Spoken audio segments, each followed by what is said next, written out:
Most people treat bodyweight squats as a simple warm-up. You knock out 10 quick reps, shake out your legs, and then move straight to the real stuff under the iron. Stopping at 10 reps ignores the underlying structural conditioning required for the joints. Over time, that deficit leads to the physical plateaus and joint degradation that many people first notice in their 30s. This is the result of skipping strength endurance. It is a distinct tier of physical capability that remains largely missing from the modern fitness landscape. Let's start the clock on 100 continuous reps. During those first 20, your hips, knees, and ankles load with ease. Your muscles are conditioned to handle these brief intervals, as most gym sets last less than 30 seconds. Right around rep number 25, something instantly changes.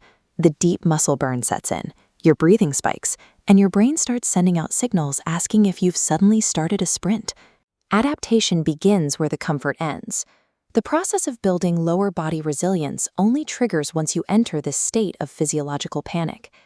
Between reps 25 and 50, the cardiovascular tax outpaces a sprint. Massive blood flow floods the tissue, delivering oxygen and clearing cellular waste. This flood creates intense mechanical stress on individual fibers, serving as the biological signal to grow. This physiological reaction is distinct from a heavy barbell squat. Heavy lifting optimizes the system to generate maximum force for brief intervals, rather than duration. We call this state metabolic stress. By keeping the muscle under continuous tension, you force the tissue to adapt and grow while burning through calories. Reaching a high cardiovascular tax and signaling muscle growth relies on this sustained metabolic stress. The duration of the effort creates the change. By rep 50, you hit a mental threshold. Your quadriceps feel like they are on fire, and your brain begins looking for any excuse to stop the movement.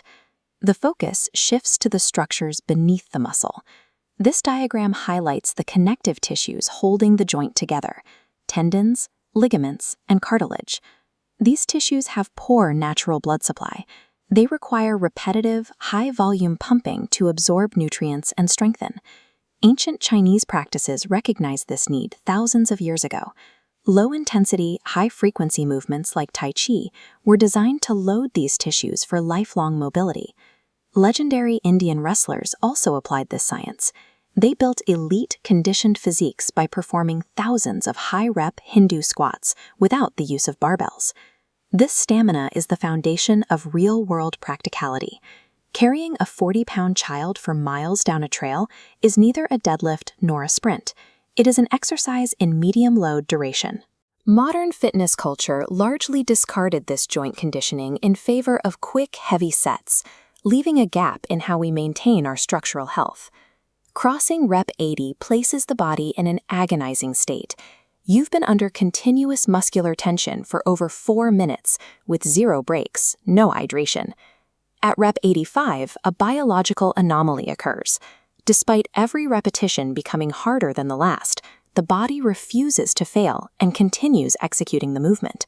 This is a neurological response. You are watching the nervous system adapt in real time, forcing exhausted muscle fibers to keep firing to complete the task.